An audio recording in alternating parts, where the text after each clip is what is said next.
제가 우리 교회 이전에 다른 교회에서도 잠시 사역을 했던 경험이 있는데요. 그때 한 교역자 분이 뭐 설교 때나 모임을 가질 때마다 항상 자주 언급하시던 교역자 분이 있었습니다. 바로 지난달에 소천하셨던 팀 켈러 목사님이었어요. 그 이전 교회 그 목사님은 뭐 설교를 하셔도 팀 켈러 목사님 책에서만 예화와 인용과 모든 이야기가 나오고, 뭐 모임 중에 이야기를 나눠도 뭐 팀 켈러 이렇게만 이야기를 하셔서, 사실 저는 그렇게 막 그분이 뭐 누구신지 관심도 없었고 그냥 되게 개인적으로 좋아하시나 보다, 이제 이런 생각을 가지고 있었는데요. 근데 제가 이제 이 팀 켈러 목사님 책을 본격적으로 읽기 시작을 하면서 이분이 가지고 계신 그 목회관, 특히 성경을 이해하는 관점, 우리가 믿는 신앙에 대한 그 관점을 제가 느끼고 깨달으면서 정말 이 팀 켈러 목사님 저 또한 이제 정말 존경을 하게 된 것이죠. 여러 가지가 있었어요. 정말 제가 가지고 있던 여러 신앙의 생각들을 바꿔주신 그런 부분들이 있었지만, 저에게 인상적이었던 여러 가지 중에 한 가지는 바로 신앙은 믿음이고 그리고 과학은 논리라는 생각을 이 팀 켈러 목사님이 깨뜨려 주셨던 것이에요. 우리는 흔히 신앙생활을 초월적이고 비이성적이고 추상적이고 주관적이고 이렇게 이해를 하죠. 비논리적이고. 그리고 과학은 논리적이고 합리적이고 이성적이고 객관적이라고 생각해요. 우리는 어느 누구나 이와 같은 인식을 가지고 있어요. 근데 팀 켈러 목사님이 책에서 이 부분을 이렇게 설명을 하는 것이에요. 한번 들어보십시오. 하나님이 없는 것을 완벽한 진리라고 깨닫는 것, 그것은 새로운 하나의 신념이다. 결코 가치 중립이 아닌 헌신이고 경험으로 증명할 수도 없다. 종교에서 세속주의로 옮겨가는 일, 그러니까 하나님 없다고 믿는 이 뭐라 그럴까요? 신앙이 없는 무교로 가는 일은 신앙을 버린다기보다 새로운 신념 체계와 새로운 신앙 공동체로 갈아타는 것이다. 저는 이 이야기가 너무 충격적이었어요. 하나님을 믿는 것이 신앙이고 하나님을 믿지 않는 건 신앙이 없는 비신앙이라고 생각했는데, 하나님이 있다는 것도 신앙이고 하나님이 없다는 것도 신앙이구나. 왜냐? 이어서 이런 이야기를 합니다. 이 철학자, 18세기 철학자 데이비드 휴미라는 사람이 이런 이야기를 했어요. 과학의 기초는 우주에 대한 신념이며 그 신념은 증명할 수도 반증할 수도 없대요. 그러니까 과학이 시작된 기초가 우주에 대한 신념으로부터 시작을 했다는 거죠. 어떤 가설이 있어야 해요. 이러해야만 해. 거기로부터 이론이 시작이 돼야 된 겁니다. 신앙적 가정과 신념은 완전히 배제한 채 객관적 증거에 순전히 객관적으로 마음을 열 수 있는 사람은 아무도 없다. 무에서 불쑥 솟은 관점이란 존재하지 않는다. 저는 이 팀 켈러 목사님 만난 이전과 이후 정말 제가 가지고 있는 신앙과는 너무나 달라졌던 걸 기억해요. 정리하면 무엇이죠? 신앙은 믿음, 과학은 논리라는 이 관점 틀렸다는 것이에요. 둘 다 신념이고 믿음이라는 것이죠. 하나님이 있는 것도 믿음인데 하나님이 없는 것도 믿음이라는 것입니다. 너무 충격적이지 않습니까, 여러분? 우린 모두 다 신앙인이에요. 사실 교회에 있는 우리만 신앙인이 아니라고요. 따라서 세상을 살아가면서 세상이 우리에게 가르쳐주는 많은 것들 중에 많은 것들이 옳기도 하지만 모두 옳은 것은 아니에요. 저는 이런 차원에서 이번 수련회를 앞두고 오늘 설교를 준비하면서 역행이라는 단어가 떠올랐습니다. 이 역행이라는 단어는 뭐 방향과 반대 방향으로 거슬러 나아간다는 뜻도 있는데요. 이런 뜻도 있어요. 일정한 방향, 순서, 체계 따위를 바꾸어 행해본다. 저는 이 뜻이 참 인상적으로 느껴졌습니다. 근데 하나님께서 우리에게 바라시는 신앙의 모습 또한 이와 같은 것이라는 생각이 들어요. 왜냐하면 하나님이 성경을 통해 이렇게 말씀하셨기 때문이죠. 로마서 12장 2절이요.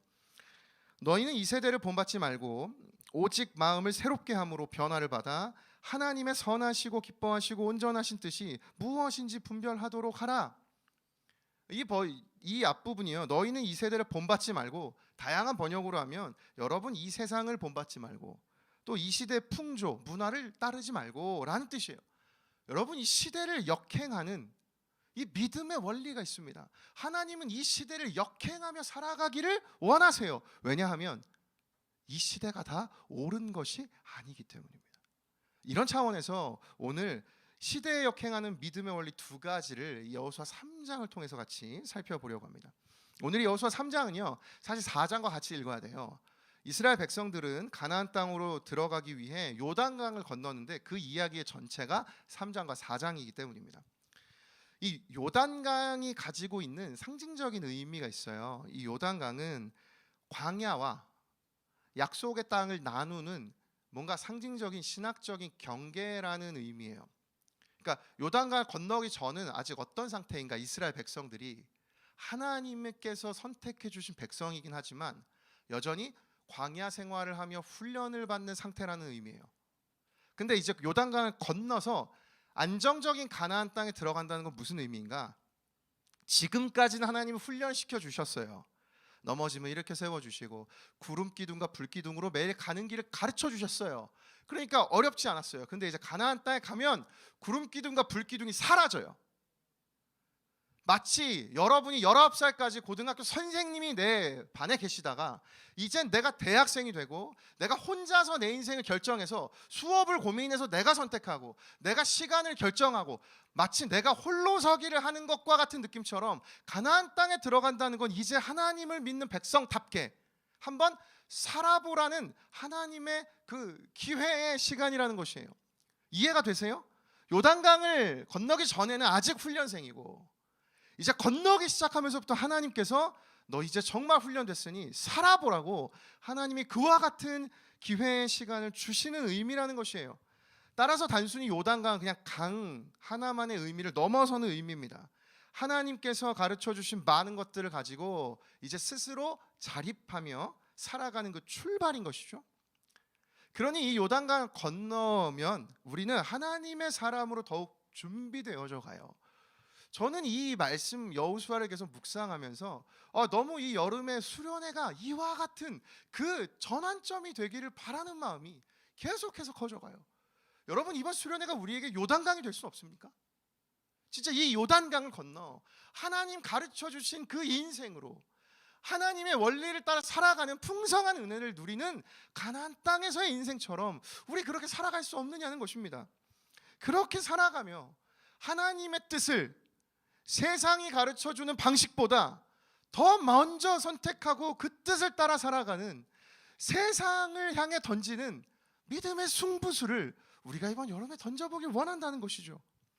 그래서 제가 오늘 본문 가운데 발견한 그 첫 번째 세상에 던지는 승부수인데요, 그것은 길의 역행, 곧 길을 찾지 말고 언약궤를 따르라는 것입니다.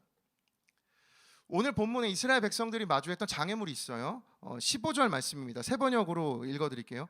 그 궤를 맨 사람들이 요단강까지 왔을 때에는 마침 추수기간이어서 제방까지 물이 가득 차올랐다. 지금 이제 요단강을 건너야 되는데 비가 많이 오는 때였고 추수 시기가 됐을 때 이때 요단강 굉장히 수위가 높았던 시기예요. 그러니까 당연히 강을 건너긴 매우 어려운 상황이라는 것이죠. 여러분, 우리가 이와 같이 인생의 어려움을 마주했을 때 우리는 어떻게 반응합니까? 우리는 방법을 찾죠. 더 좋은 길이 있는지 연구해요. 그리고 우리가 살아가는 삶의 패턴이 항상 이와 같습니다. 우리는 많은 정보를 접하며 살아가죠. 그리고 그걸 원해요. 왜냐하면 정보가 많을수록 비교해서 가장 인터넷 최저가, 이게 제일 좋은 거네, 이게 제일 좋은 거, 비교해보니 이 제품이 가장 뭔가 이 리뷰가 좋네, 후기가 괜찮네, 이게 제일 좋은 것 같아 라고 우리는 모든 정보를 습득해서 취해서 비교해서 가장 좋은 길을 찾으며 살아가곤 합니다. 여러분 어떠세요? 여러분과 제가 그렇게 인생을 살아가고 있지 않습니까? 그래서 많은 정보량을 비교하며 가장 좋은 길을 찾으며 살아가죠. 근데 인생은 결코 그렇지 않아요. 여러분, 가장 좋은 것이 정말 무엇일까요? 세상에 정말 가장 좋은 것이 있습니까?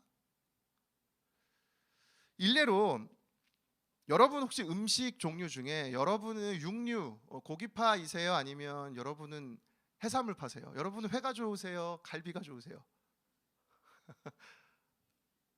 다른 게 나온 것 같은데요. 저는 고기파예요. 저는 육류를 좋아합니다. 그게 잘 맞아요. 물론 저는 해산물도 잘 먹어요. 사실 저는 다 잘 먹어요. 그러나 저에게 좀 더 잘 맞는 음식은 육류예요. 근데 저와 같이 사는 제 아내는 완전 다릅니다. 고기, 물론 아내도 고기를 먹지만 아내는 해산물파예요. 그러니까 우리는 서로 생각해보면 우리는 어떻게 밥을 먹고 사는지 참 궁금하네요. 아내와 저에게 가장 좋은 건 달라요. 저에게 가장 좋은 고기가 아내에겐 좋지 않을 수 있는 거죠. 반대로 아내에게 가장 좋은 것이 저에겐 가장 좋지 않을 수 있다는 것이에요. 여러분, 인생에 가장 좋은 건 정말 무엇이죠? 그런데 우리는 인생의 성공을 가장 좋은 것이 있다고 여기며 살아가요. 안락한 삶, 풍성한 부, 사람들에게 추앙받는 명예, 그 삶을 살면 우리는 가장 좋은 인생이라고 생각을 해요.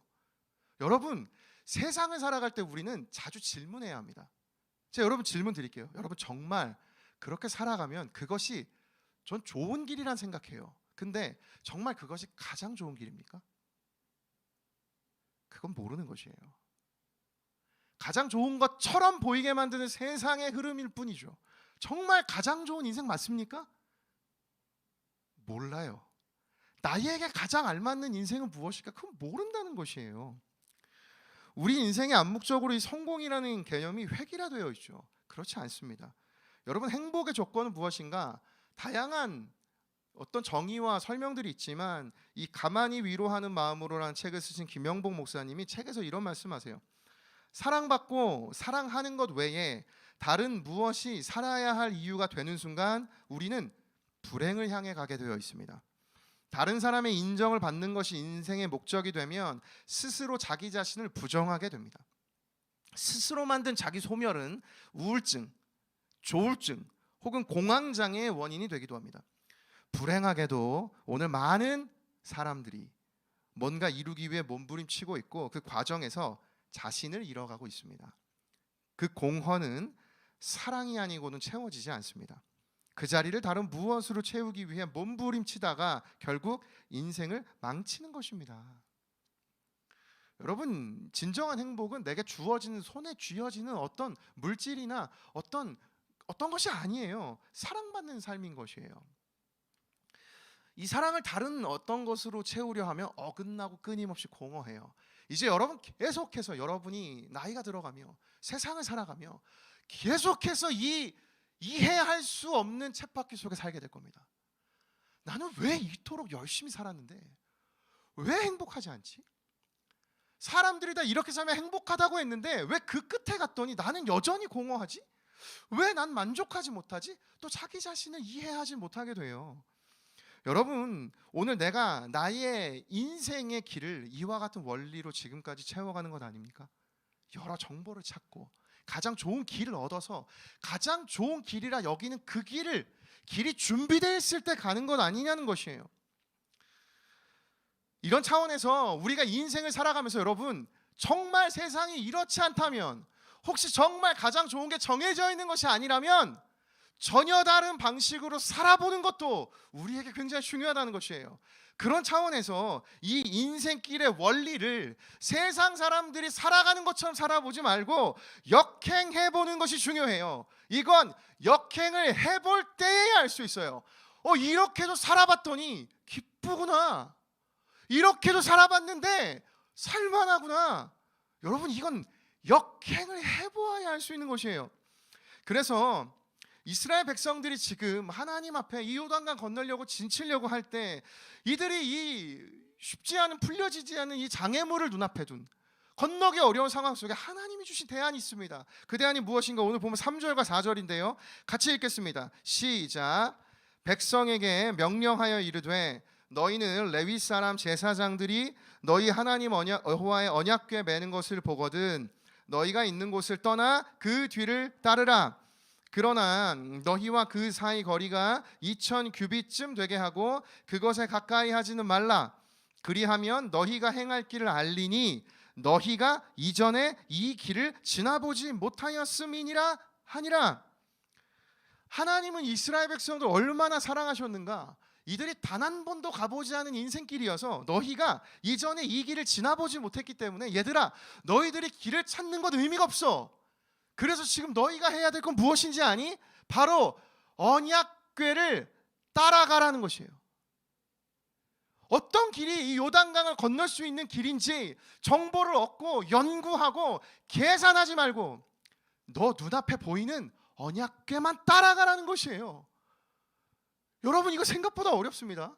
내가 생각하기엔 이 길이 가장 요단강 건너 괜찮아 보이는데 언약궤가 전혀 다른 곳으로 가요. 여러분 따라가실 수 있겠어요? 그걸 따라가 보는 것이에요. 그게 세상이 우리에게 가르쳐준 이 길을 살아가는 이 인생길의 원리에 역행하는 건 아닙니까? 전혀 다른 길을 가보시라는 것이에요. 여러분이 근데 이 법궤가 뭔지 아세요? 이 언약궤는요, 하나님께서 이스라엘 백성들하고 언약을 맺으셨어요. 이제 나 너네 하나님이야. 너네는 이제 나의 백성이야. 그러니까 너네랑 나는 이제 하나야. 난 니네 편, 넌 나네 편?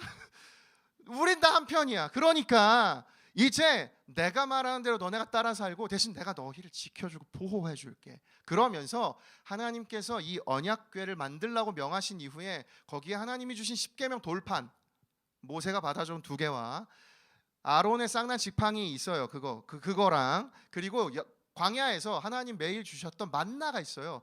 만나가 뭘까 너무 궁금한데 그 만나가 들어있었어요. 그러니까 이 3개가 들어있던 상자입니다. 그리고 이 상자 위에 천사 둘이 날개를 이렇게 붙여서 마주보고 이렇게 있어요. 이렇게가 어떻게 되는지 궁금하죠? 이렇게 있었어요. 이 법궤의 의미는 무엇인가? 그 법궤, 그 천사의 형상 있는 그곳에 하나님이 이스라엘 백성을 만나러 오시겠다라는 의미를 담고 있던 것이 이 법궤였어요.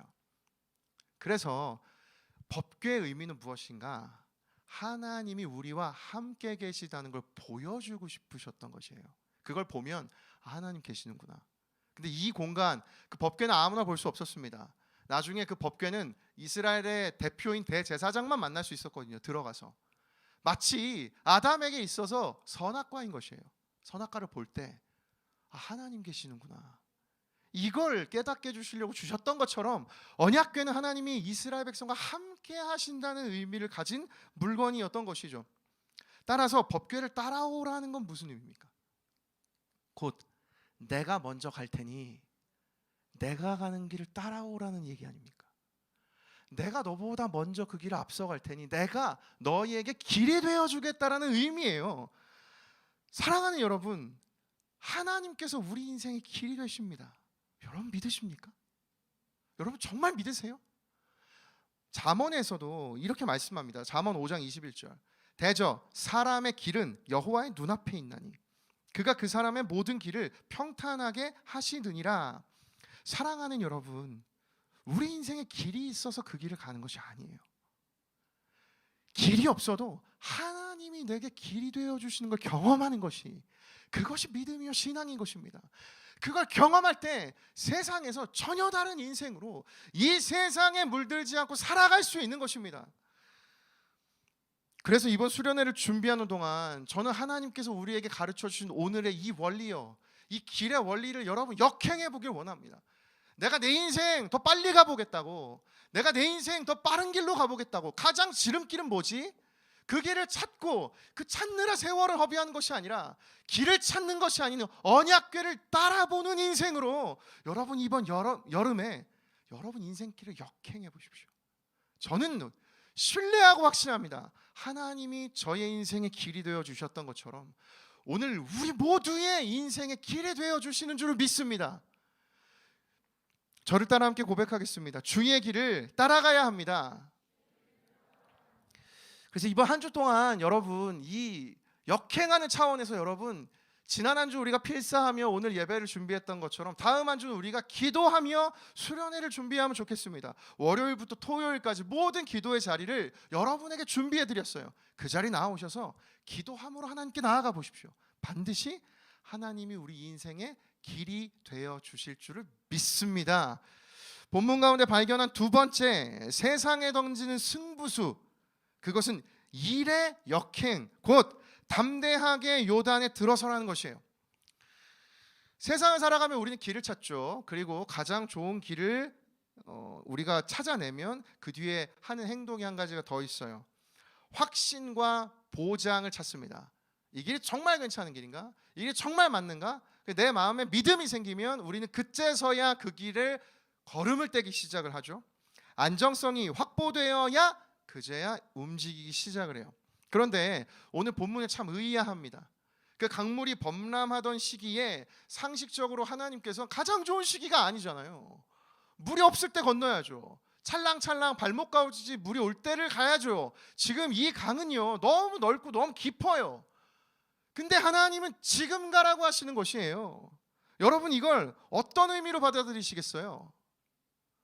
인생에는 내가 생각하는 나의 타이밍과 하나님이 생각하는 하나님의 타이밍이 있습니다. 어디에 인생을 거실 건가요? 여러분 어디에 인생을 걸고 살아가고 계십니까? 우린 자꾸 계산하려고 해요. 계산해서 선택하는 나의 타이밍에 인생을 걸어요. 하나님 지금이 적기입니다. 완전 지금이에요. 놓치면 안 됩니다. 근데 여러분 인생은 그렇지 않아요. 세상의 모든 사람의 길이 여호와의 눈앞에 있는데 가장 좋은 인생의 타이밍을 제가 알겠습니까? 하나님이 아시겠습니까? 하나님이 아시죠. 여러분 하나님의 타이밍에 인생을 던져보세요. 그럼 하나님의 타이밍이 언제인지를 물으세요. 그러기 위해서 하나님께 나아가세요. 여러분 이것이 있어야 하는 건 아닙니까? 이 하나님을 의지하는 것이 신앙생활인 것이에요. 그래서 히브리서 11장 1절 메시지 성경으론 이렇게 선포합니다. 삶의 근본 사실은 이것입니다. 하나님을 신뢰하는 이 믿음이야말로 삶을 가치 있게 하는 든든한 기초입니다. 여러분이 믿음이 세상을 사는 다른 사람들과 구별된 삶을 살게 만들어요. 오늘 본문에서 그래서 하나님이 이 믿음을 요구하시는 것입니다. 8절이요. 같이 읽겠습니다. 시작. 너는 언약궤를 맨 제사장들에게 명령하여 이르기를 너희가 요단 물가에 이르거든 요단에 들어서라 하라. 여러분 요단 물이 갈라져야 들어가는 건데 하나님은 지금 전혀 다른 하나님의 일하시는 순서가 뒤바뀌어 있어요. 얘들아 너네 요단에 들어가라. 그러면 강이 갈라질 거예요. 우린 자꾸 세상을 살아가는 방식으로 하나님께 요구해요. 하나님 길이 열려야 가죠. 홍해도 갈라주셨잖아요. 하나님 왜 요단강 안 갈라주세요? 갈라주시면 들어가겠습니다. 보장해 주세요. 나를 확보해 주세요. 확신을 주세요. 여러분 하나님이 묻겠습니다. 정말 저와 여러분에게 하나님 확신을 주시지 않았습니까? 아직도 의아하십니까? 요단강이 갈라지길 원하세요? 여러분 하나님은 우리에게 확신을 주신 적이 있어요. 이전에 홍해를 갈라주셨잖아요. 우리가 믿는 하나님은 그 하나님입니다. 하나님이 이제 요구하시는 거예요. 얘들아 난 홍해를 가는 하나님이야. 날 믿니? 자 그럼 이제 요단에 들어가라. 갈라줄게. 여러분 하나님이 우리에게 확신과 믿음을 주시지 않은 것이 아니에요. 주었으니 이제 해보라는 겁니다. 여러분 세상의 일을 이루어가는 과정과 하나님이 일을 이루어가시는 과정은 달라요. 그렇게 살아가기로 결단할 때 하나님의 뜻을 이루어 걸음을 내디딜 때 그때 하나님이 도와주시는 것이에요. 여러분 그것이 이 세상이 일을 이루어가는 방식과 전혀 다른 역행인 것입니다. 요단으로 들어가십시오. 요단에 들어서십시오. 그 믿음으로 나아가십시오. 그때 경험하게 되는 은혜가 있어요. 15절부터 17절입니다. 요단이 곡식 거두는 시기에는 항상 언덕에 넘치더라. 궤를 맨 자들이 요단에 이르며 궤를 맨 제사장들의 발이 물에 잠기자 곧 위에서부터 흘러내리던 물이 그쳐서 사르단에 가까운 매우 멀리 있는 아담 성읍 변두리에 일어나 한 곳에 쌓이고 아라바의 바다 여매로 향하여 흘러가는 물은 온전히 끊어지매 백성이 여리고 앞으로 바로 건널새 여호와의 언약궤를 맨 제사장들은 요단 가운데 마른 땅에 굳게 섰고 그 모든 백성이 요단을 건너기를 마칠 때까지 모든 이스라엘은 그 마른 땅으로 건너갔더라. 여러분 저는 이 장면이 너무 뭉클해요. 법궤를 맨 대제사장들이 요단강에 얼마나 두려웠겠습니까? 맨 앞에 있는 제사장은 이게 밀려서 떨어진 순간 난 끝장인데 갈라질까?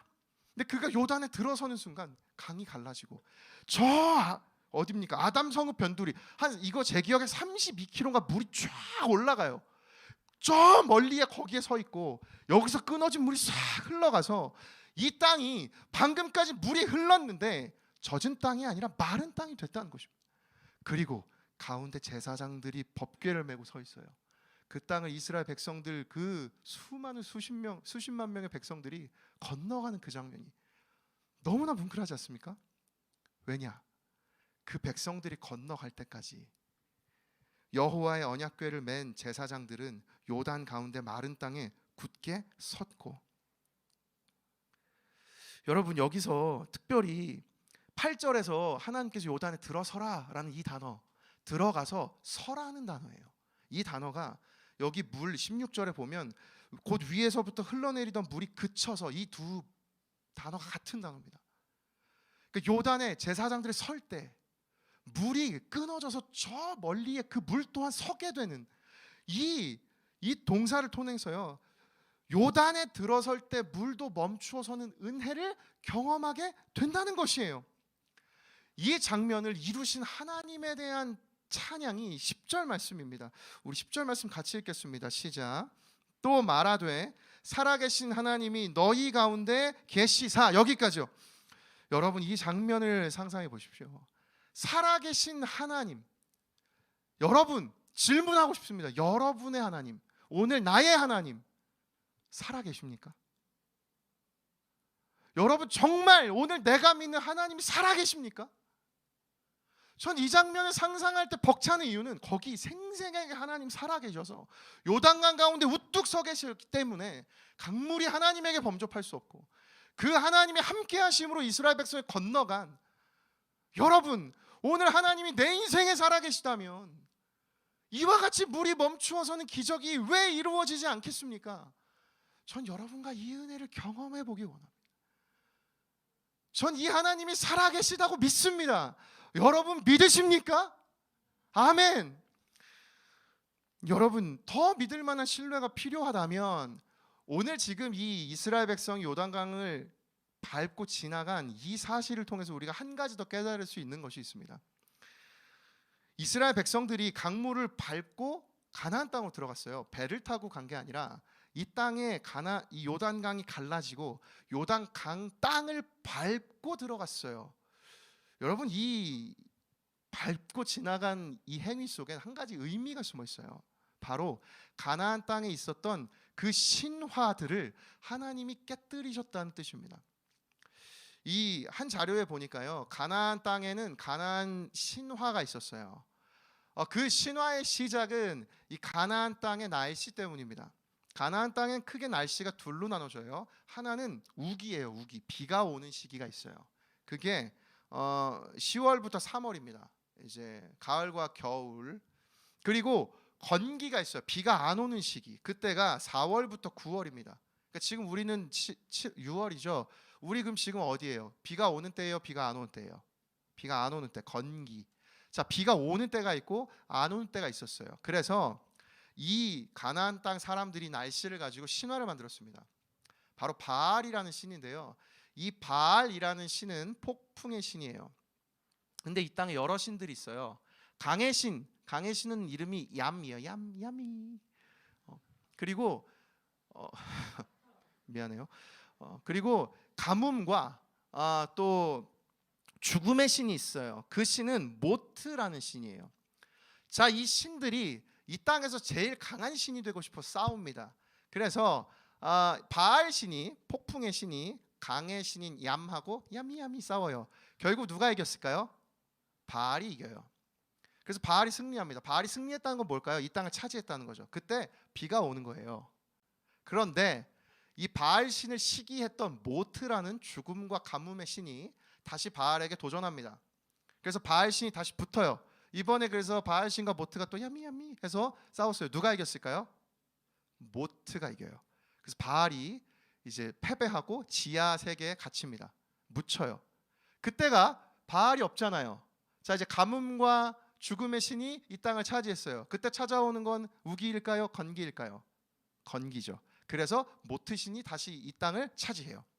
그러다가 죽었던 바알 신의 아내가 있어요. 근데 이 신화가 좀 독특해요. 바알 신의 아내는 누구냐면 누나이자 아내예요. 그가 이제 바알 신의 아내예요. 아낫이라는 이 신입니다. 근데 이 여인이 태양신 또 무슨 신이 있어요. 그 사람의 도움으로 다시 모트랑 싸워서 결국 바알 신 모트를 없애고 바알 신을 다시 살려내요. 그래서 어떻게 되는가? 이 모트라는 신을 죽여서 들판에 뿌리자 다시 가뭄이었던 땅에 비가 내리기 시작해요. 그래서 다시 바알이 살아나요. 그래서 다시 우기가 찾아와요. 이게 가나안 사람들이 만들었던 신화예요. 그러니 이 신화는 끊임없이 무한반복입니다. 바알이 이겼다가 모트가 다시 살아나서 죽여서 모트가 다시 건기를 지배했다가 다시 죽어있던 바알의 아내가 모트를 없애 다시 바알이 살아났다가 다시 바알이 죽었다가, 따라서 바알은 매년 죽었다가 살아나는 신이란 말이에요. 어느 누구나 가나안 사람들 이거 다 알고 있었어요. 그런데 성경이 3장 10절에서 이 땅에 들어가는 하나님을 뭐라고 설명하는가? 우리가 믿는 하나님은 살아계시는 하나님이라고 말씀하고 있는 것이에요. 이 단어는 가나안 땅 사람이나 이스라엘 사람들, 이 신화로 알고 있는 모든 사람들에게는 너무나 충격적인 이야기예요. 이 신은 죽지 않는 신이구나. 우리가 믿는 가장 강력한 신인 바알 신도 죽었다가 살아나는 신인데 하나님은 살아계시는 하나님이라고 성경이 선포하고 있는 것입니다. 그래서 성경에 보면 승리의 의미를 담은 행위 중에 하나가 어떤 적들을 발바닥으로 밟는 행위를 열왕기 상하에 보면 성경이 그렇게 표현해요. 따라서 이스라엘 백성들이 가나안 땅, 그 가뭄의 땅, 그 강의 땅, 폭풍의 신, 강의 신, 폭풍의 신, 또 가뭄의 신, 그 신들을 짓밟고 가나안 땅에 들어가서 너희가 믿는 신들은 가짜고 우리가 믿는 하나님이 살아계신 하나님이라고 선포하는 행위가 요단강이 갈라지는 의미라는 것이에요. 여러분이 벅찬 이 시대 가운데 하나님이 던지시는 놀라운 진리와 하나님이 던지는 믿음의 승부수 아닙니까? 얘들아, 너네가 믿는 바알 그건 가짜야. 오늘날로 이야기하면 무엇입니까? 얘들아, 너희들이 믿는 성공의 길 가짜야. 너희가 붙들 것이 있다. 보여지는 길을 가는 것이 아니라 언약궤를 따라가라. 여러분, 우리가 이 믿음의 승부수를 던져보기 원합니다. 정말 그러한가? 여러분, 요단강에 들어설 때 할 수 있어요. 여러분, 요단강에 들어서 보기를 원합니다. 그 믿음의 결단으로 우리가 나아가기를 원하는 것이에요. 그래서 보면 11절과 13절에 이 하나님을 뭐라고 표현하는가? 온 땅의 주인이라고 표현한단 말이에요. 사랑하는 여러분, 오늘 그 하나님이 나의 하나님이신 줄을 믿습니다. 요단강에 들어서십시오. 요단에 들어서십시오. 그때 하나님이 물이 멈추어서는 하나님의 살아계심을 경험하는 은혜를 주실 줄을 믿습니다. 아멘. 설교를 맺으려고 하는데요, 오늘 이 3장과 4장 요단강 전체의 결론이 여호수아서 4장 끝에 5장 첫 번째 절, 5장 1절이 결론입니다. 5장 1절 한번 보십시오. 요단 서쪽의 아모리 사람의 모든 왕들과 해변의 가나안 사람의 모든 왕들이 여호와께서 요단물을 이스라엘 자손들 앞에서 말리시고 우리를 건너게 하셨음을 듣고 마음이 녹았고 이스라엘 자손들 때문에 정신을 잃었더라. 여러분, 이 표현 좀 익숙한 표현 아니에요? 지난주 우리가 살펴봤던 여호수아 2장에서 라합이 고백했던 단어 아니에요? 마음이 녹았고 정신이 잃었더라.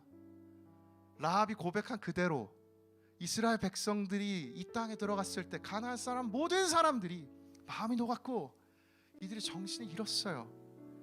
여러분, 이게 무슨 의미입니까? 하나님이 말씀하신 그대로 이루어졌다는 것이에요.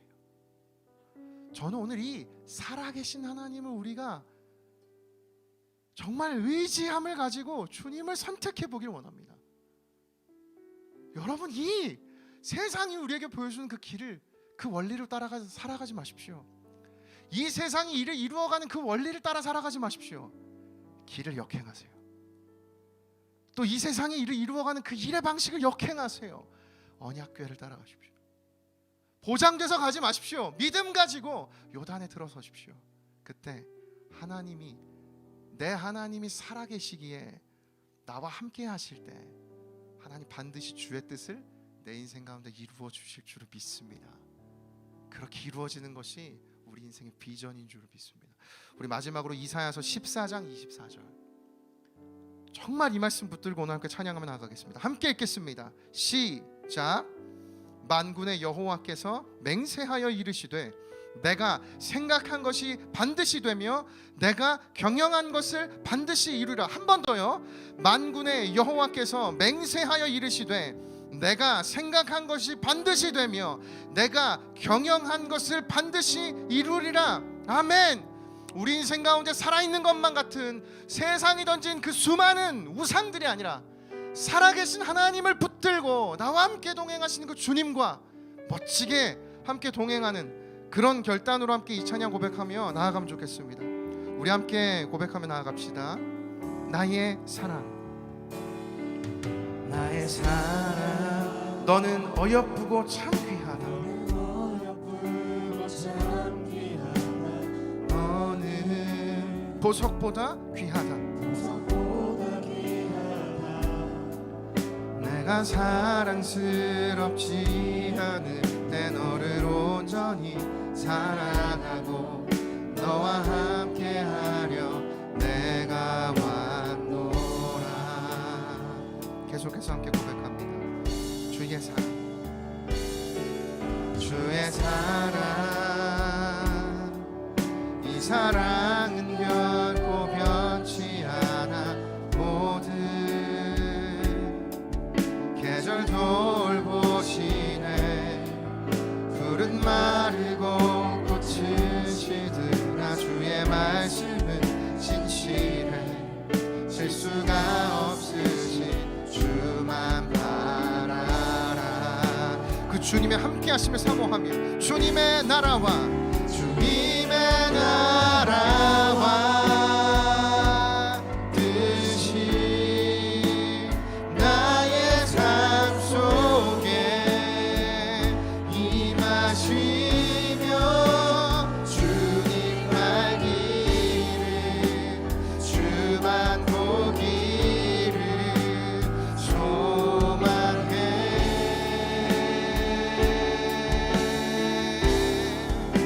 거룩히 살아갈 힘과 두려움 없는 믿음 주신 나의 하나님, 완전한 사랑 찬양해. 우리 다시 처음부터 그 살아계신 하나님을 찬양하며 나아갑시다. 나의 사랑, 나의 사랑, 너는 어여쁘고 참 귀하다. 어느 보석보다 귀하다. 내가 사랑스럽지 않을 때 너를 온전히 사랑하고 너와 함께하려 내가 왔노라. 우리와 함께 하시는 주님을 찬양하며 다시 고백합니다. 주의 사랑, 주의 사랑, 이 사랑은 결코 변치 않아. 모든 계절 돌보시고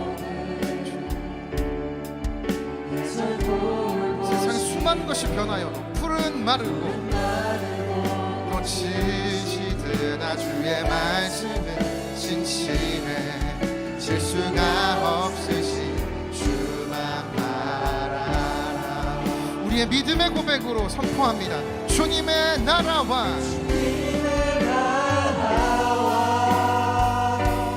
뜻이 나의 삶 속에 임하시며 주님 알기를 주만 보기를 소망해.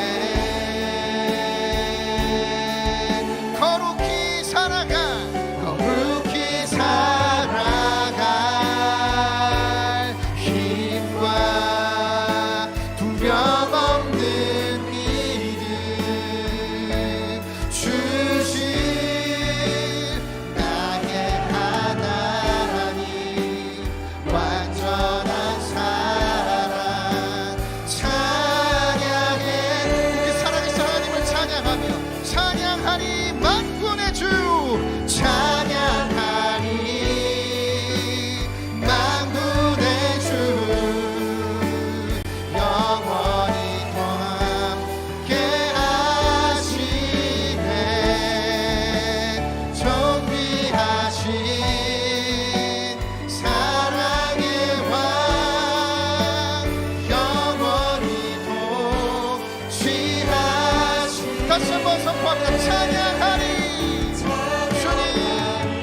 존귀하신 주님, 존귀하신 사랑의 왕, 존귀하신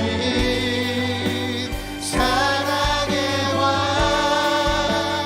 영원히 통치하신 주님의 나라와 주님의 나라와 뜻이 나의 삶 속에 임하시며 주님 알기를 주님 주만 보기 아멘 소망해 나의 연약함을 바라보는 것이 아니라 거룩히 살아갈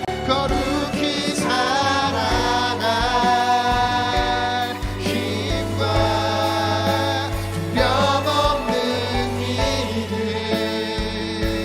주신 나의 하나님 완전한 사랑 찬양해 백성에게 명령하여 이르되 너희는 레위 사람 제사장들이 너희 하나님 여호와의 언약궤에 매는 것을 보거든 너희가 있는 곳을 떠나 그 뒤를 따르라 아멘. 이 시간 우리 함께 기도할 때 하나님이 나의 길이 되시는 줄을 믿습니다. 세상에 다른 길이 아니라 주를 따르는 인생 되게 하여 주시옵소서. 우리 주여 한번 외치고 기도하며 나아갑니다. 주여 사랑하신 주님, 오늘도 우리 가운데 살아 임재하신 주님, 나와 함께 하시는 주님이 살아계심을 믿습니다. 하나님이 세상에 수많은 신화를 깨뜨려 주신 하나님 그 벅찬 마음으로 하나님 앞에 나아갑니다. 요단강을 가르시고 하나님 마른 강 가운데 문득 서 계신 주님, 우리가 오늘도 주님을 바라보기를 원합니다. 하나님을 바라보기를 원합니다. 주님을 향하기를 원합니다. 주님, 내 인생 가운데 수많은 계산과 나의 타이밍을 따라 살아가는 인생이 되고 싶지 않습니다. 오직 나의 하나님의 타이밍을 따라 믿음으로 살아가기를 원합니다. 부모주는 나에게 이와 같은 담대한 인생의 걸음, 있는 믿음을 더하여 주시옵소서. 하나님 오늘 나에게 그와 같은 은혜를 더하여 주시옵소서.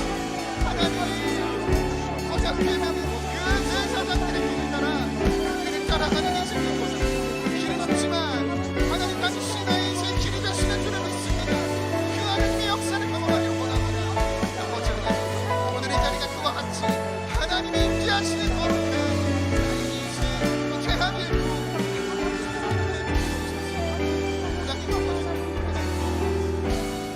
우리 마지막으로 이 시간 한 번만 더 기도할 때 여호수아 3장 17절 말씀 붙들고 마지막으로 기도하면 좋겠습니다. 여호와의 언약궤를 맨 제사장들은 요단 가운데 마른 땅에 굳게 섰고 그 모든 백성이 요단이 건너기를 마칠 때까지 모든 이스라엘은 그 마른 땅으로 건너갔더라. 우리 시간 마지막으로 기도할 때 하나님 아버지, 요단강에 들어설 때 하나님의 일하심을 경험하게 되는 줄을 믿습니다. 내가 그 하나님의 일하심을 경험하기를 원합니다. 요단에 들어서는 믿음을 더하여 주시옵소서. 믿음을 더하여 주시옵소서.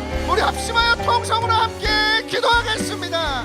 살아 역사신 주님, 이 세상에 역행하며 주님 이 세상 가운데 내가 정말 하나님 믿음을 가지고 승부수를 던지는 인생이 되길 원합니다. 아버지 하나님, 세상을 따르는 인생으로 살아가고 싶지 않습니다.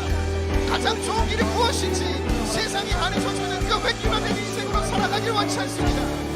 나에게 허락하시는 아름다운 인생, 나 가장 나다운 인생, 주님 그 인생을 우리 각자 인생의 비전으로 주신 줄을 믿습니다. 나의 하나님, 오늘 이 시간 우리의 인생 가운데 좌정하여 주시옵소서. 하나님 우리에게 말씀을 드려주시옵소서. 하나님 이루어 주시옵소서. 하나님 내가 그 하나님을 인정합니다. 내 마음을 꺾어버리고 내가 쥔 것도 없고 아버지 나를 깨뜨려 주시옵소서. 아버지 나를 깨뜨려 주시옵소서. 아버지 나를 하나님 앞에 온통 하나님 당신의 것으로 채워주시옵소서. 그 하나님의 광야의 시간 하나님 그걸 해석해내는 생명을 원합니다.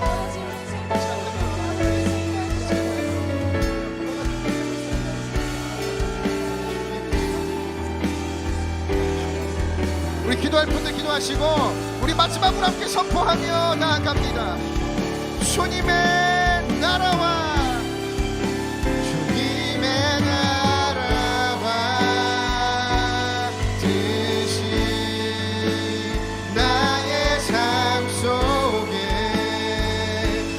임하시며 주님 알기를 주만 보기를 소망해.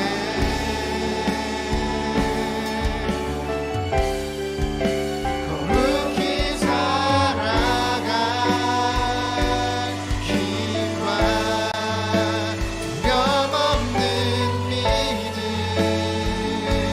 주실 나의 하나님 완전한 사랑 찬양해. 우리 선포합니다. 그 주님을 찬양하며 더욱 사랑 더욱 사랑 더욱 사랑 더욱 사랑하길 원하네. 더 가까이 주님만 섬기길 원해. 나의 한 가지 소망 더욱. 우리 다 함께 그 자리에서 일어나셔서 선포합니다. 더욱 사랑 더욱 사랑 우리의 혈단의 고백으로 더욱 사랑하길 원하네. 더 가까이 주님만 섬기길 원해. 나의 한 가지 소망 더욱 사랑. 만군의 여호와께서 맹세하여 이르시되 내가 생각한 것이 반드시 되며 내가 경영한 것을 반드시 이루리라.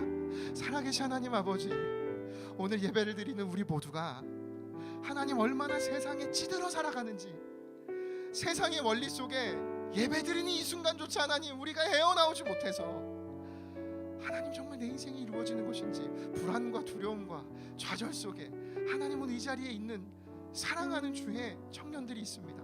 하나님 오늘 주신 이 말씀이 세상이 나에게 던지는 모든 메시지가 옳은 것이 아니라 하나님이 나에게 던지시는 그 메시지를 붙들고 세상이 우리에게 보여주는 길이 보장되어서 그 길을 걸어가는 것이 아니라 나의 앞서 길을 만들어 나아가시는 하나님을 바라보며 요단에 들어서는 인생으로, 믿음과 결단으로 나아가는 인생으로 우리 모두가 살아가게 하여 주시옵소서. 그때 하나님 우리에게 이루실 주님이 계획하신 그 비전, 가나안 땅이 우리에게 주어지고 나에게 하나님 살아갈 땅을 주신 것처럼 하나님 오늘 이 자리 가운데 있는 모든 주의 사랑하는 청년들의 인생마다 하나님이 허락하시는 아름다운 주의 비전이 이루어지고 감격하고 그로 인해 주를 찬양하는 주의 아름다운 인생 되게 하여 주시옵소서. 이와 같이 이루실 그 주님을 신뢰하며 지금 우리 구주 예수 그리스도의 은혜와 하나님 아버지의 다함없는 사랑과 성령의 감동 감화 충만하심의 은혜, 교통하심이 오늘 이 자리 가운데 모인 모든 하나님의 사람들 정말 믿음으로 하나님을 바라보며 요단에 들어서기를 결단한 그 모든 인생들과 항상 함께 하시기를 간절히 축원하옵나이다. 아멘.